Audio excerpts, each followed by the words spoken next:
रोज एक ओवी संतांची,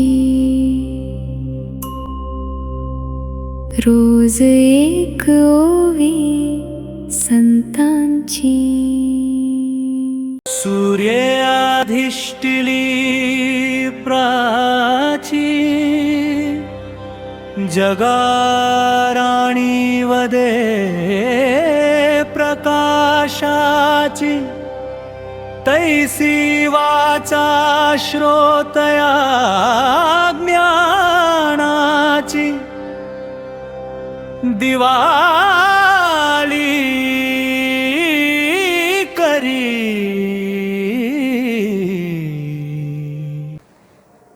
नमस्कार.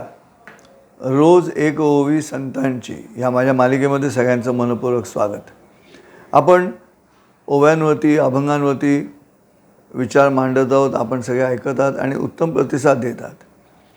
मूलतः जो हेतू आहे या सगळ्या मालिकेचा, तो हेतू असा आहे की दैनंदिन जीवनामध्ये दिवसभरामध्ये एकदा तरी नागरिकांना कुठेतरी शांतता मिळावी किंवा जरा वेगळ्या पद्धतीचा विचार आणि विषय चर्चेमध्ये यावा.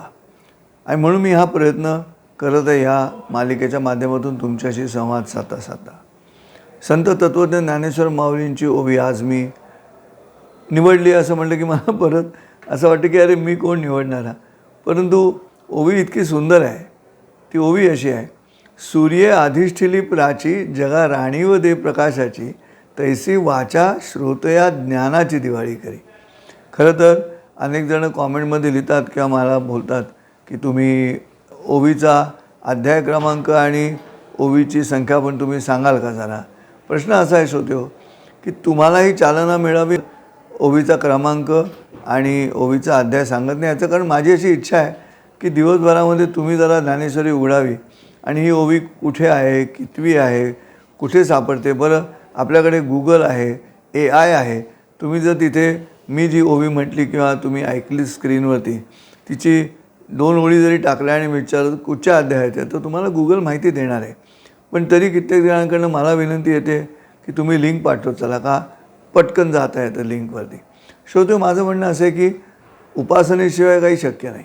तुम्हाला हे जे मॅगी नूडल्स सगळं 2 मिनिट्स सगळं उपलब्ध होत राहिलं, त्यात अध्यात्म पण आलं किंवा अशा पद्धतीचं संत साहित्य पण आलं, तर मग आपण साधना कशी करणार.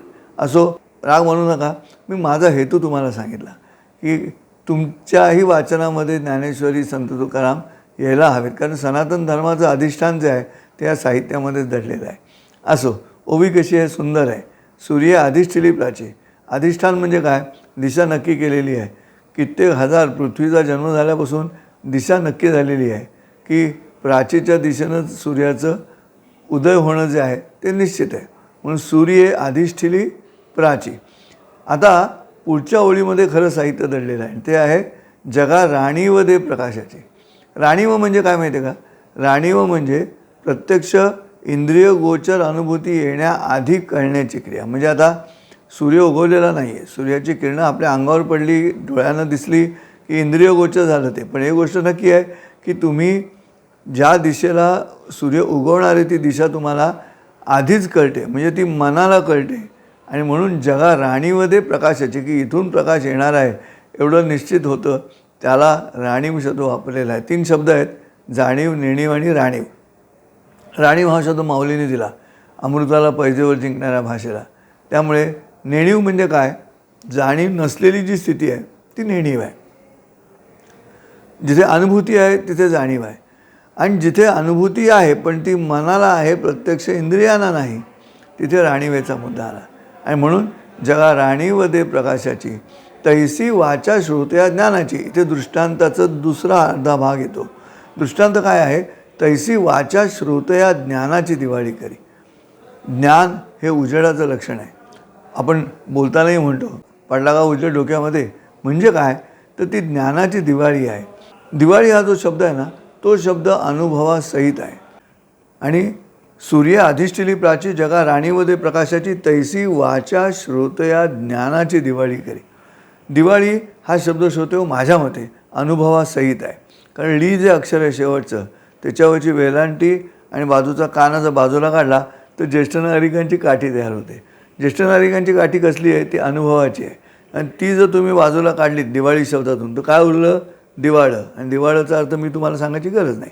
प्रश्न असा आहे की ज्ञानाची दिवाळी तेव्हाच होते. तुम्ही आत्ता अनुभूती घेता एखाद्या विषयाची, ते ज्ञान आहेच, पण आधी ज्यांनी अनुभव घेतलेला आहे त्यांच्याही मार्गदर्शनाचा विचार करणं, तिथे दिवाळी पूर्ण होते. म्हणून आजच्या तरुण पिढीला मला नेहमी असं सांगावंसं वाटतं की तुम्ही दुसऱ्यांचं ऐका. जे अनुभवी माणसं आहेत त्यांचं ऐका.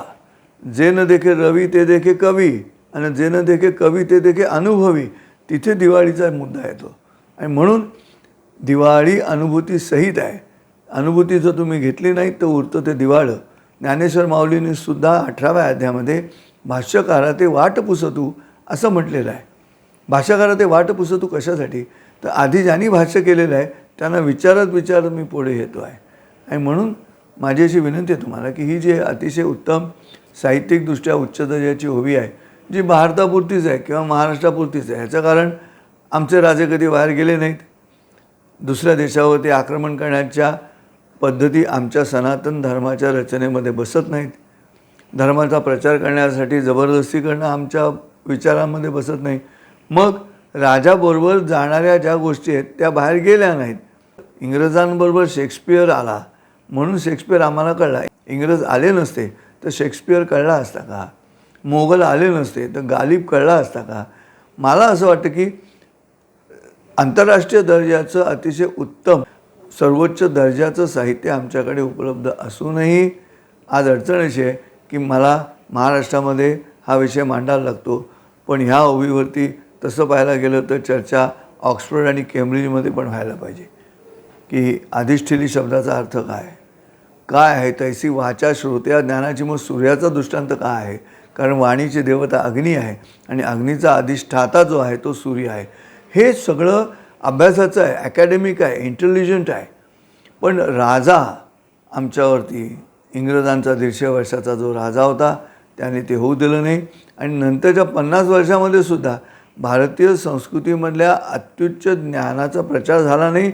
उलट राजकीय फायद्यासाठी म्हणून हे सगळं ज्ञान जे आहे ते ज्ञान खाली लपवून ठेवण्यात आलं, सांगण्यात आलं नाही, त्याचा प्रचार केला गेला नाही, त्याची जाहिरात केली गेली नाही. ही अडचण आहे. हा उपक्रमापाठीमागचा हेतू हा आहे की कळावं. आज तुमची मुलं, आमची मुलं आज परदेशात जाऊन स्थायिक झालेली आहेत. त्यांना कळावं की तुम्हाला जे वाटतं आहे की सर्वोच्च काय आहे ते सर्वोच्च इथे आहे 5000 वर्ष जुन्या संस्कृतीमध्ये, ते तिकडे नाही. हे कळण्यासाठी तुम्ही जेवढा प्रचार कराल, तुम्ही जेवढे लिंक पाठवाल की हे ऐक, सूर्य अधिष्ठिली प्राचीची कल्पना काय आहे. सहजी ब्रह्मरसाचे पारणे केले अर्जुना लागे नारायणे, तेच अवसरी पाहुणे पातलो आम्ही. काय ओवी आहे? सहजी ब्रह्मरसाचे पारणे केले अर्जुना लागे नारायणे, तेच अवसरी पाहुणे पातलो आम्ही. श्रोतेहो, उद्याची ओवी मी ही घेतो आहे. बघा काय सुंदर साहित्य दडलेलं आहे, जसे ह्या ओवीमध्ये आहे. बघा मी प्रयत्न करतो आहे ज्ञानाची दिवाळी माझ्या परीनं तुम्हाला हे सगळं समजावून सांगायचा. मला किती जमतं आहे मला माहिती नाही. मला किती जमतं आहे तुम्हालाच ठाऊक आहे. तुमच्या प्रतिसादावरती ते अवलंबून असणार आहे. पण सत्यसंकल्प आहे याबद्दल माझ्या मनात तरी शंका नाही. आणि तुम्ही तशी शंका घेऊ नये आणि तुम्हालाही तसं काही वाटू नये की ह्याच्यामध्ये थोडा जरी असत्य संकल्प आहे की काय अशी शंका तुमच्या मनात येऊ नये अशी इच्छा आहे. असो, पुन्हा भेटू उद्या रोज एक ओवी संतांची. नमस्कार. रोज एक ओवी संतांची. रोज एक ओवी संतांची.